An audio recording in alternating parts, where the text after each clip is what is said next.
আমার আজকের recipe mix veg পরোটা। নমস্কার বন্ধুরা, রুমার হেসেলে সবাইকে স্বাগত। আশা করছি সকলে ভালো আছেন, সুস্থ আছেন। আমরা বড়রা তো নানা রকম সবজি তরকারি বানিয়ে থাকি, খেয়েও থাকি, কিন্তু আজকাল বাচ্চারা একদমই সবজি খেতে পছন্দ করে না। তাদের সবজি খাওয়াটা কিন্তু একটু মুশকিল। তাই আজ আমি তাদের খাওয়ানোর জন্য সবজি দিয়ে সবজি পরোটার রেসিপি আপনাদের সঙ্গে শেয়ার করছি। খুবই সহজ আর খুবই সুস্বাদু আর স্বাস্থ্যকর খাবার। মিক্স ভেজ পরোটা বানানোর জন্য নিয়েছি বেশ কিছু ফ্রেশ সবজি। শাকসবজি খাওয়া স্বাস্থ্যের পক্ষে কতটা ভালো বাচ্চাদের বোঝানো একটু মুশকিল। এখানে আছে গাজর, মটরশুঁটি, টমেটো, পালং শাক, ধনেপাতা, ক্যাপসিকাম। আগে আমি সবজিগুলোকে ভালো করে ধুয়ে পরিষ্কার করে নেবার পর একটা মিক্সিং জারের মধ্যে দিয়ে দিয়েছি অর্ধেক টুকরো করে কেটে নেওয়া ক্যাপসিকাম, একটি ছোট টুকরো করে কেটে নেওয়া গাজর, এক মুঠো ফ্রেশ মটরশুঁটি, নিয়ে নিয়েছি হাফ বান্ডিল ফ্রেশ পালং শাক। সবজির পরিমাণটা অবশ্যই নিজেদের পছন্দ মতন ব্যবহার করবেন। দিয়ে দিলাম একটি টুকরো করে কেটে নেওয়া টমেটো, ফ্রেশ ধনেপাতা দিয়ে দিলাম এক মুঠো, রসুন কোয়া দিয়ে দিলাম 4-5টা, হাফ ইঞ্চি আদা ছোট ছোট টুকরো করে দিয়ে দিলাম, কাঁচা লঙ্কা দিয়ে দিলাম 4-5টা, তবে ঝালটা অবশ্যই নিজেদের স্বাদ অনুযায়ী ব্যবহার করবেন। এবার সব কিছু একসাথে একটা মিহি পেস্ট আমি তৈরি করে নেব।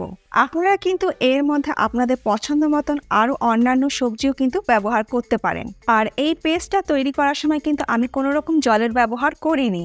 সমস্ত সবজি পেস্ট করে নেবার পর একটা পাত্রের মধ্যে নিয়ে নেব 2 কাপ পরিমাণে আটা। আটা হেলদি বলে এখানে আমি আটা ব্যবহার করছি, তবে আপনাদের ইচ্ছে হলে ময়দাও ব্যবহার করতে পারেন। দিয়ে দিচ্ছি স্বাদ মতন নুন, হাফ টিস্পুন জোয়ান নিয়ে হাতের তালুতে ঘষে নিয়ে জোয়ানটাকে এর মধ্যে দিয়ে দিলাম। পরোটাতে যদি জোয়ান ব্যবহার করা হয় তাহলে হজম হতেও সাহায্য করে আর খেতেও ভালো হয়। জিরে গুঁড়ো দিয়ে দিলাম হাফ টিস্পুন, আর গোটা জিরে এখানে দিয়ে দিলাম, সেটাও হাফ টিস্পুনই আমি দিয়ে দিলাম। আর চিলি ফ্লেক্স দিচ্ছি হাফ টিস্পুন, আর চিলি ফ্লেক্স ইচ্ছে না হলে নাও দিতে পারেন। আর দিয়ে দিচ্ছি 2 টিস্পুন তিল বা সেসমি সিড। এবার এই শুকনো উপকরণগুলো আগে ভালো করে মিশিয়ে নেব। শুকনো উপকরণগুলো ভালো করে মিশিয়ে নেবার পর বেটে নেওয়া সবজি পেস্টটা আমি আটার মধ্যে দিয়ে ভালো করে আমি আটাটাকে মেখে নেব। এর মধ্যে কিন্তু আগে আমি তেল বা ঘি দিয়ে ময়াম দিচ্ছি না, আর জলেরও ব্যবহার করব না। সম্পূর্ণ সবজি পেস্টটা দিয়ে আমি আটাটাকে মেখে নেব। অল্প অল্প করে সবজি পেস্টটা দিয়ে আটাটাকে মাখতে হবে। সম্পূর্ণ সবজির পেস্টটা একেবারে দিয়ে দেবেন না, অল্প অল্প করে দিয়ে আটাটাকে মেখে নেবেন। কারণ দেখা গেল আটার পরিমাণ কম হয়ে গেল আর সবজির পেস্ট বেশি হয়ে গেল।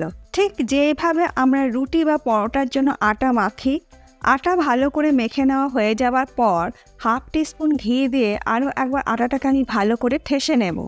ঘি দিয়ে আটাটাকে ভালো করে ঠেসে নেবার পর 10 মিনিট রেখে দেব আটাটাকে সেট হওয়ার জন্য। 10 মিনিট পর আটাটাকে আমি আরেকটু ঠেসে নিচ্ছি। আটাটা কিন্তু ভালোভাবে সেট হয়ে গেছে।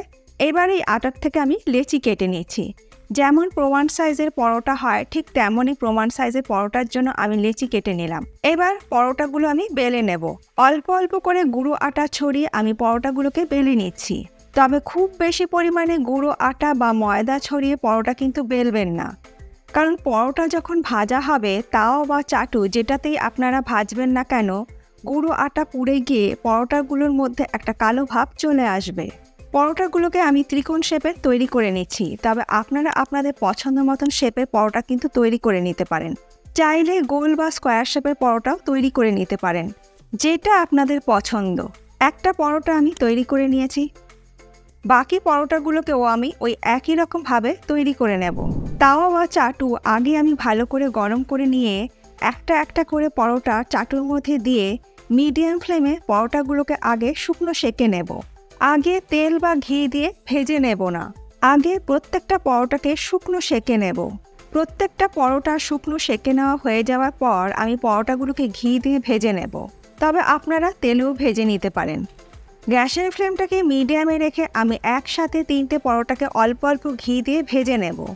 যেই সমস্ত বাচ্চারা একেবারেই সবজি খেতে পছন্দ করে না তাদের জন্য কিন্তু এইভাবে রুটি, লুচি বা পরোটা বানিয়ে দেওয়া যেতে পারে।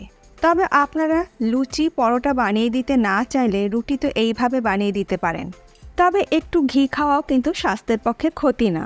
যাই হোক, মিডিয়াম টু হাই ফ্লেমে উল্টে পাল্টে 3টে পরোটা আমার ভালো করে ভেজে নেওয়া হয়ে গেছে। আজকে আমার এই সহজ পদ্ধতিতে তৈরি করা সবজি পরোটার রেসিপি আপনাদের কেমন লাগলো? ভালো লাগলে যে কোনো দিন সকালে জলখাবারে বা রাতে ডিনারে গরম গরম এই সবজি পরোটা দারুণ লাগবে। ভালো লাগলে সবার সঙ্গে একটু শেয়ারও করে নেবেন। আজকে এই সবজি পরোটা আমি বাটার আর রায়তার সঙ্গে সার্ভ করছি। এর আগেও আমি আপনাদের সঙ্গে অনেক ধরনের পরোটার রেসিপি শেয়ার করেছিলাম। যারা দেখেননি একবার দেখে নিতে পারেন। আশা করি এই রেসিপিটার মতন ওই রেসিপিটাও আপনাদের ভীষণই ভালো লাগবে। আজ তাহলে এই পর্যন্ত, আবার দেখা হবে নতুন কোনো ভিডিওর সাথে। ভালো থাকবেন, সুস্থ থাকবেন। ধন্যবাদ।